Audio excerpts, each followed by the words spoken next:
Olá, muito bom dia. Hoje é terça-feira, dia 3 de novembro e mais um E Agora no ar para você. Hoje o tema é único. Nós vamos discutir e conversar sobre o déficit, que agora o governo mudou as suas contas e a previsão é de que a dívida bruta do governo para 2016 ultrapasse os 70% do PIB. Bom dia, Júlio. Bom dia, Haroldo. Bom dia. Bom dia, Gustavo Lobo. Bom dia, Haroldo. E, ô Julião, começar. Qual o risco disso pra gente, hein? Bom, a gente está já nas portas de um downgrade, no outro downgrade, se a gente não conseguir mostrar uma evolução na área fiscal. A gente tem uma situação fiscal muito delicada, Lobo.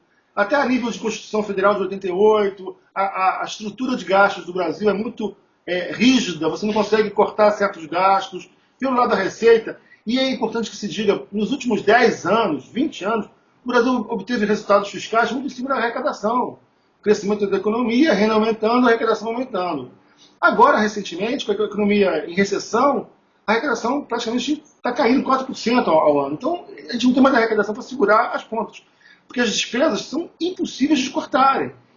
Corta-se investimento no Brasil, investimento público. Mas qual a dificuldade, Haroldo, desse governo em cortar despesa? Bom, a maior dificuldade do governo em cortar essas despesas, né, é política, né?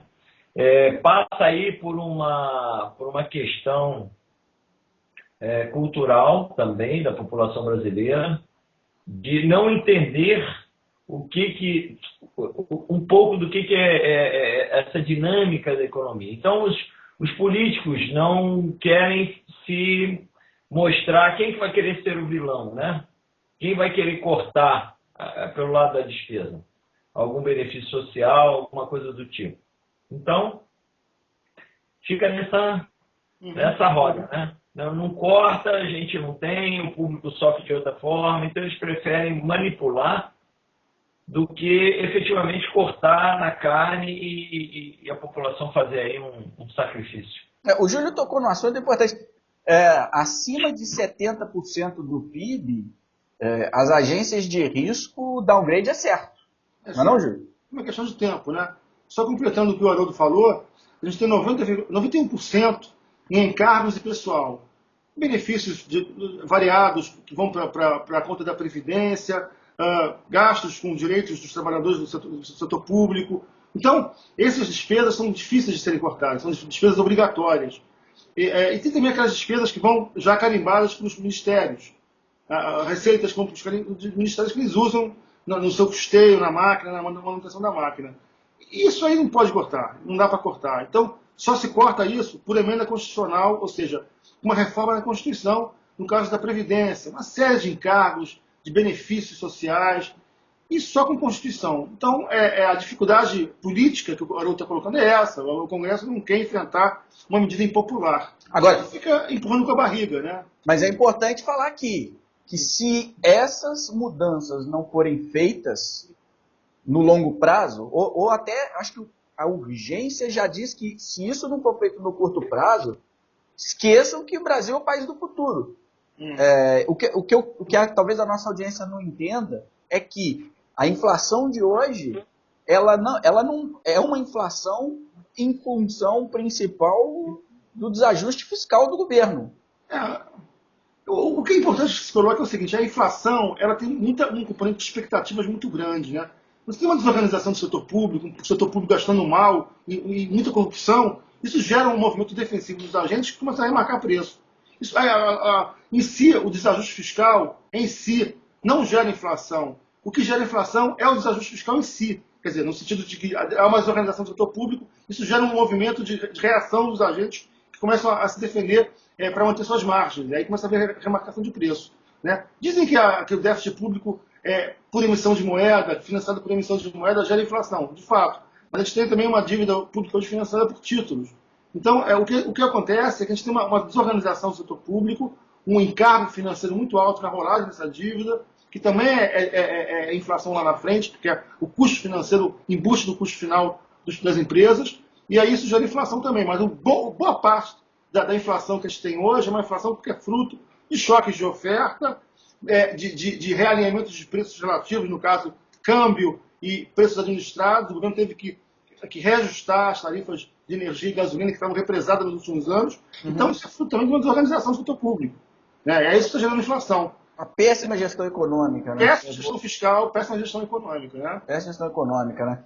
E aí, a expectativa de inflacionária é que ela persista enquanto houver essa questão, esse problema em Brasília, o governo não conseguir se livrar dele, a pressão inflacionária deve persistir. Enquanto houver essa desorganização e essa falta de esse impasse político que a gente está vivendo, essa falta de diálogo entre Congresso, PMDB, Eduardo Cunha e presidente Dilma e o governo, vai haver essa deterioração das contas públicas e vai haver inflação. É inevitável. O Haroldo, o Abílio Diniz, nesse feriadão prolongado aí, deu uma entrevista e disse que o Brasil está em liquidação. Como ele é um cara do varejo, né? Você concorda com essa afirmação dele, Haroldo? Você acha que o Brasil está em liquidação? A gente tem coisa barata? Olha, a gente realmente tem coisa barata. Se você pegar aí os últimos preços das ações no mercado, elas estão baratas. Com relação a ter inflação e o varejo sentir, a gente está hoje numa... Eu poderia dizer que toda a minha carreira foi pautada em cima de um varejo aí que corrigia a tabela de preço toda semana, às vezes quase que diariamente. Então ele aprendeu a se defender, só que a gente não está nesse nível. Então o que está acontecendo é que a gente está numa economia desindexada. Até quando? Não sei. Talvez até, se essa inflação não subir muito, talvez a gente continue numa economia desindexada. Se a coisa piorar, talvez volte a indexação. E aí o varejo consegue se reequilibrar novamente. Mas que os preços estão muito baratos aí. Eu estava vendo alguma coisa aí na Bolsa, algumas ações em Bolsa. Realmente está muito barato, né? Assim, agora também as expectativas, assim, o problema são as expectativas, como o Júlio está falando. As expectativas, ou melhor, não existem, né? Não é nem que sejam ruins. Elas não existem. Eu acho que é pior do que ser ruim. Né? Porque se fosse ruim, se você não sabe para onde é que vai ventar. Né? Essa é a realidade. Essa é a realidade, É um governo, a gente repete isso aqui todo e agora, mas é um governo que não tem um plano de ação, um plano executivo, ou está todo quebrado no legislativo, não tem articulação política e está brigando para sobreviver. E o Brasil está pagando pato. Né? Sim. O Brasil está pagando pato. Sim. Ninguém faz nada, quer dizer, a agenda política é Cunha e a Dilma não sofreu impeachment. Agora, com essas denúncias sobre o Lula, enfim, a situação é a pior possível. Não tem expectativa. A gente está numa crise institucional, né? As instituições ainda funcionam, embora muito contaminadas pela questão política. Né? Você vê o STF aí barrando o impeachment em função do rito que o Eduardo Cunha quis imprimir ao processo de impeachment. Aí o STF foi lá e barrou. Mas o que a gente também observa é que a crise ainda não é institucional, mas está começando a se direcionar a isso se houver um acirramento de posições. Importante que se diga que o PSDB está começando a mobilizar a sociedade para pressionar. Mas essa questão do impeachment está um pouco de lado. Né? Agora torcer para a gente ir para uma agenda positiva em termos de ajuste fiscal. A CPMF é essencial nesse momento, tem que ser aprovado. Mas ninguém quer pagar essa conta, Júlio. O problema é esse. E ninguém está afim de pagar isso. É a conta de uma má gestão, de um projeto, de uma nova matriz econômica implementada em 2009 que deu errado. Agora, a gente falou de um ponto aqui do Lula, a Polícia Federal está no calcanhar do Lula. Agora, isso pode parecer, o Lula não está no poder, o Lula é isso, o Lula é... Mas o Lula é o PT, e isso está enfraquecendo o PT, né? Está havendo uma debandada geral do PT. Agora é importante que o investidor tem que ficar atento a esses detalhes. Isso enfraquece o governo, tá? Enfraquece o PT, enfraquece o governo e pode, porque é o seguinte,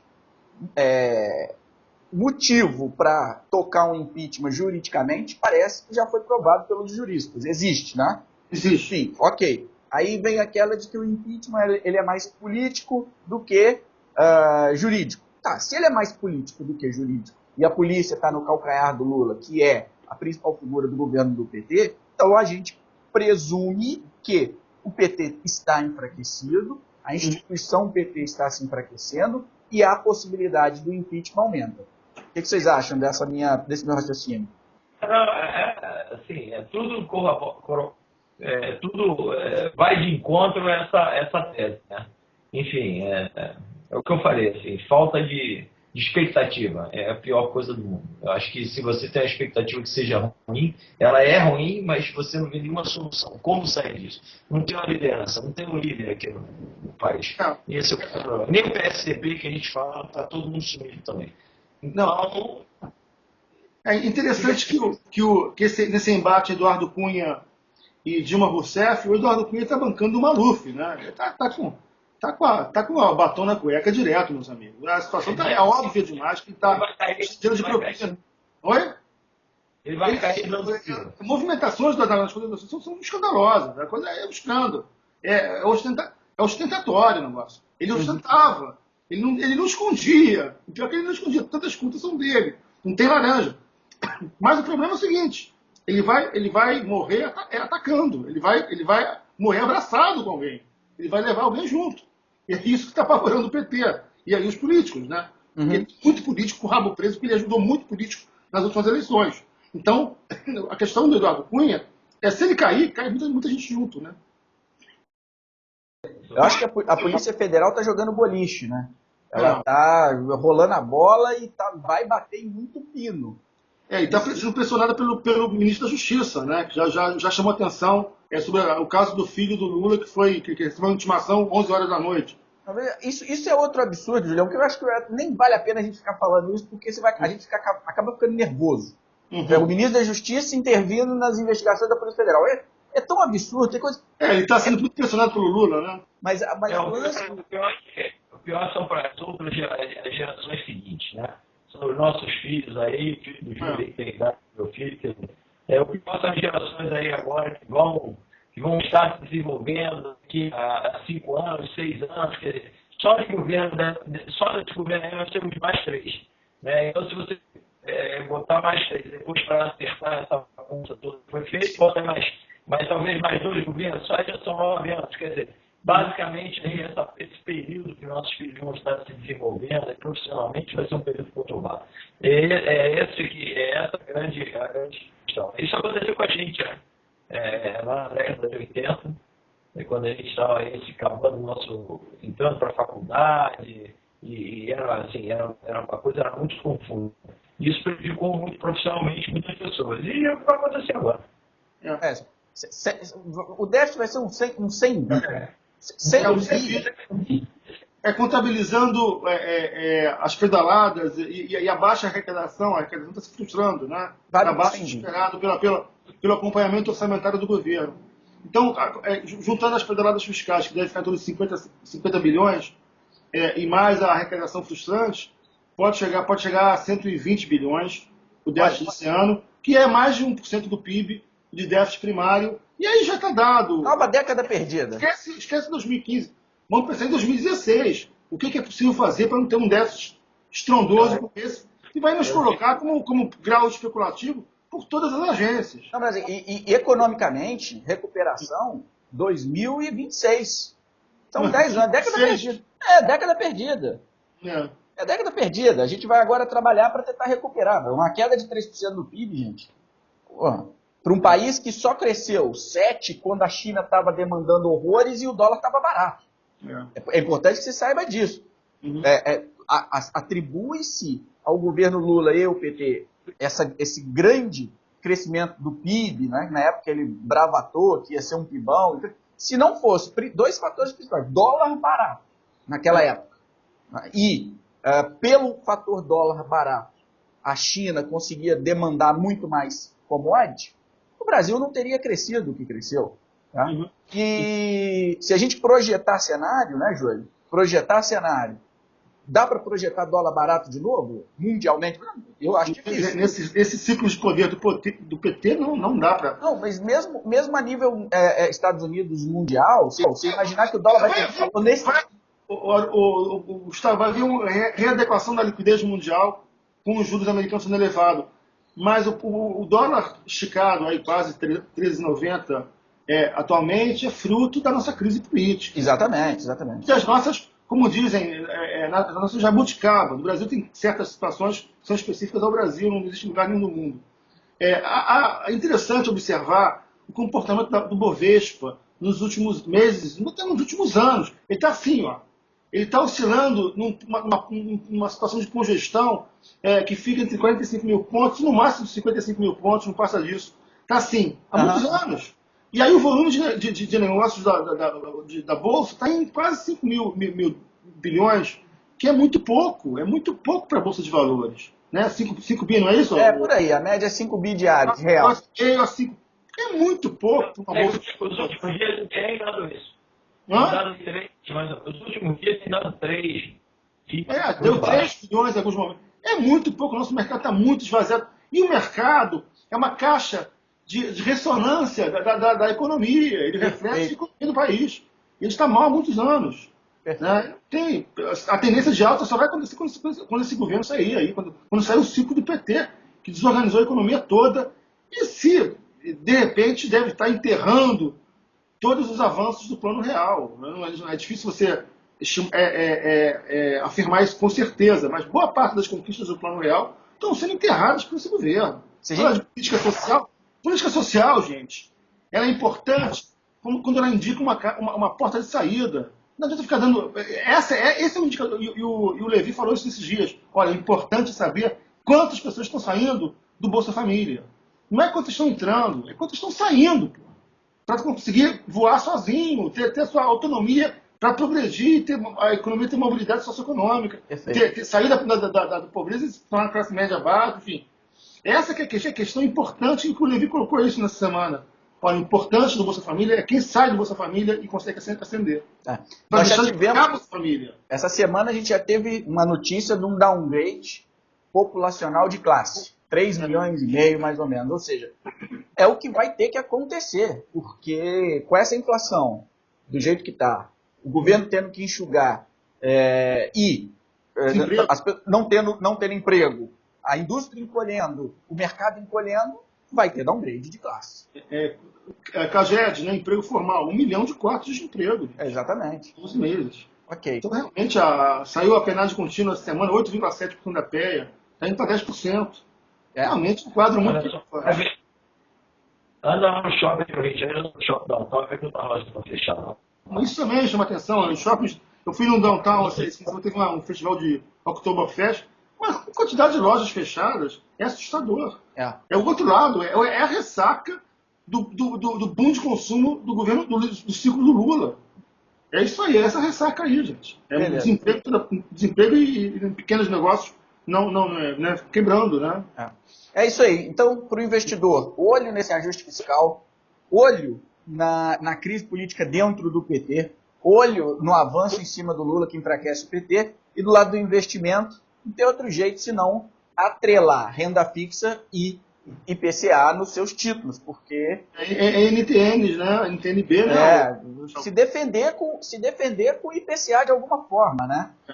Produto, o Tesouro Direto tem, IPCA, talvez se você encontre algum produto de emissor privado que possa estar atrelado ao IPCA, mas tentar se defender da inflação para garantir o teu poder de compra, né?